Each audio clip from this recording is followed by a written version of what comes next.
আৰু ইফালে খহনীয়া কেন্দ্ৰ কৰি উত্তপ্ত হৈ পৰিছে ডেৰগাঁৱৰ চৈয়দঘৰীয়া খহনীয়াত জাহ গ'ল এটা মন্দিৰ পৰিস্থিতি পৰ্যবেক্ষণ কৰিবলৈ যোৱা চক্ৰ বিষয়াক জবাবদিহি কৰিলে ৰাইজে তাৰ পাছতে উত্তপ্ত পৰিৱেশৰ সৃষ্টি হৈছে বিধায়ক মৃদুল কুমাৰ দত্তৰ উপস্থিতিত নিয়ন্ত্ৰণ হৈ পৰিস্থিতি খহনীয়াৰ উঠিবলৈ তাৎক্ষণিকভাৱে জিঅ' বেগৰ ব্যৱস্থা কৰে বিধায়কগৰাকীয়ে আৰু খহনীয়াৰ ৰোধৰ ক্ষেত্ৰত স্থায়ী ব্যৱস্থা গ্ৰহণ কৰাৰো আশ্বাস প্ৰদান কৰিছে বিধায়কগৰাকীৰ তৎকালীন পদক্ষেপক শলাগ লৈছে কিন্তু খহনীয়া কেন্দ্ৰ কৰি প্ৰথমে উত্তপ্ত হৈ পৰে ডেৰগাঁও চক্ৰ বিষয়াক জবাবদিহি কৰাৰ পাছতে এনেধৰণে উত্তপ্ত পৰিৱেশৰ সৃষ্টি হয় যদিও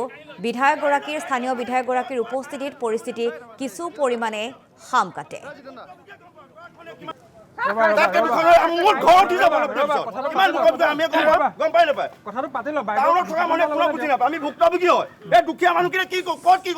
পানী হোৱাটো আৰু গৰাক মানে মাজত পাৰ্থক্য থাকে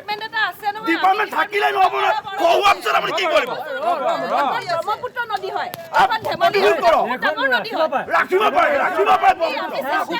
কেতিয়া কৈছিলে এটো সেয়া ফুটি হয় পানী বাঢ়ি আছে যেহেতু আপুনি পেছা নিদিয়াকে ৰাখিব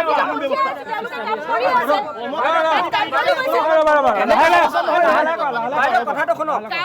আপুনি পঠিয়াইছে যোগাযোগটো ৰাখিছে না আপুনি যোগাযোগ আমি কৰি আছো ডেইলি আপুনি পঠিয়াইছে বুলি হৈছে গৈছে সেইটোৱে হৈছে ৰাস্তা গাড়ীয়ে ঘূৰি ফুৰিছে এনেকে কিবা চাইছে আমি নিজৰ কাম আমি কৰি আছো কি কৰিব লাগে সেইটো কওক কি কৰিলে আপুনি এনে চিঞৰ বাখৰ কৰিলে হ'ব জানো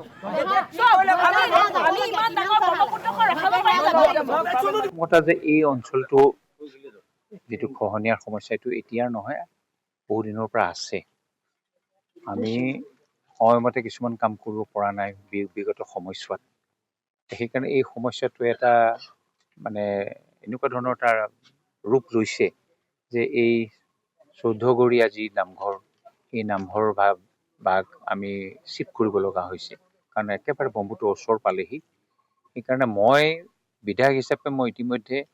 বিভাগীয় যিখিনি আমাৰ মানুহ আছে দায়িত্বত থকা সকলোকে মই ৰাতিপুৱা 7টা বজাতে ফোন কৰি পেলাই কৈছো যে সেই অঞ্চলটোৰ কাৰণে এতিয়া টেম্পৰেৰীকে হ'লেও এই অঞ্চলটো যাতে ভাঙি ল'ব নোৱাৰে এই কাষৰ যিটো ৰাস্তা সেইটো যাতে খহাব নোৱাৰে তাৰ ব্যৱস্থা ল'বলৈ মই অনুৰোধ জনাইছিলো তেওঁলোকৰ মানুহ আহিছে আৰু এতিয়া জিঅ' চিট আহি আছে জিঅ' চিটটো ইতিমধ্যে হেৰি কৰা হৈছে ইণ্ডেন দি সংগ্ৰহ কৰা হৈছে এইটো আনি পাৰি দিয়াৰ লগে লগে জিঅ' চিট আৰু ইফালে খহনীয়া কেন্দ্ৰ কৰি উত্তপ্ত হৈ পৰিছে ডেৰগাঁৱৰ চৈয়দঘৰীয়া খহনীয়াত জাহ গ'ল এটা মন্দিৰ পৰিস্থিতি পৰ্যবেক্ষণ কৰিবলৈ যোৱা চক্ৰ বিষয়াক জবাবদিহি কৰিলে ৰাইজে তাৰ পাছতে উত্তপ্ত পৰিৱেশৰ সৃষ্টি হৈছে বিধায়ক মৃদুল কুমাৰ দত্তৰ উপস্থিতিত নিয়ন্ত্ৰণ হৈ পৰিস্থিতি খহনীয়াৰ উঠিবলৈ তাৎক্ষণিকভাৱে জিঅ' বেগৰ ব্যৱস্থা কৰে বিধায়কগৰাকীয়ে আৰু খহনীয়া ৰোধৰ ক্ষেত্ৰত স্থায়ী ব্যৱস্থা গ্ৰহণ কৰাৰো আশ্বাস প্ৰদান কৰিছে বিধায়কগৰাকীৰ তৎকালীন পদক্ষেপক শলাগ লৈছে কিন্তু খহনীয়া কেন্দ্ৰ কৰি প্ৰথমে উত্তপ্ত হৈ পৰে ডেৰগাঁও চক্ৰ বিষয়াক জবাবদিহি কৰাৰ পাছতে এনেধৰণে উত্তপ্ত পৰিৱেশৰ সৃষ্টি হয় যদিও স্থানীয় বিধায়কগৰাকীৰ উপস্থিতিত পৰিস্থিতি কিছু পৰিমাণে সাম কাটে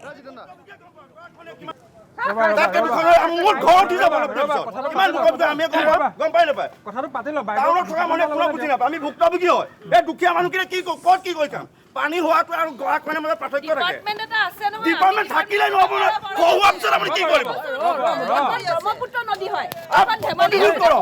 নদী হয় ৰাখিব পাৰে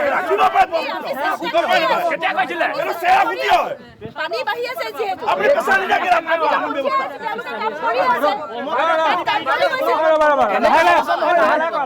কথাটো শুনক আপুনি পঠিয়াইছে যোগাযোগটো ৰাখিছে না আপুনি যোগাযোগ আমি কৰি আছো ডেইলি আপুনি পঠিয়াইছে বুলি হৈছে গৈছে সেইটোৱে হৈছে ৰাস্তা গাড়ীয়ে ঘূৰি ফুৰিছে এনেকে কিবা চাইছে আমি নিজৰ কাম আমি কৰি আছো কি কৰিব লাগে সেইটো কওক কি কৰিলে আপুনি এনে চিঞৰ বাখৰ কৰিলে হ'ব জানো আমি ইমান ডাঙৰ ব্ৰহ্মপুত্ৰক ৰখাব পাৰিম মতা যে এই অঞ্চলটো যেটো খহনীয়াৰ সমস্যাটো এতিয়াৰ নহয় বহু দিনৰ পৰা আছে আমি সময়মতে কিছুমান কাম কৰিব পৰা নাই বিগত সময়ছোৱাত সেইকাৰণে এই সমস্যাটো এটা মানে এনেকুৱা ধৰণৰ তাৰ ৰূপ লৈছে যে এই চৌধগৰীয়া যি নামঘৰ এই নামঘৰ ভাগ আমি শিফ্ট কৰিব লগা হৈছে কাৰণ একেবাৰে ব্ৰহ্মপুত্ৰৰ ওচৰ পালেহি। সেইকাৰণে মই বিধায়ক হিচাপে মই ইতিমধ্যে বিভাগীয় যিখিনি আমাৰ মানুহ আছে দায়িত্বত থকা সকলোকে মই ৰাতিপুৱা 7টা বজাতে ফোন কৰি পেলাই কৈছোঁ যে সেই অঞ্চলটোৰ কাৰণে এতিয়া টেম্পৰেৰীকে হ'লেও সেই অঞ্চলটো যাতে ভাঙি ল'ব নোৱাৰে, এই কাষৰ যিটো ৰাস্তা সেইটো যাতে খহাব নোৱাৰে তাৰ ব্যৱস্থা ল'বলৈ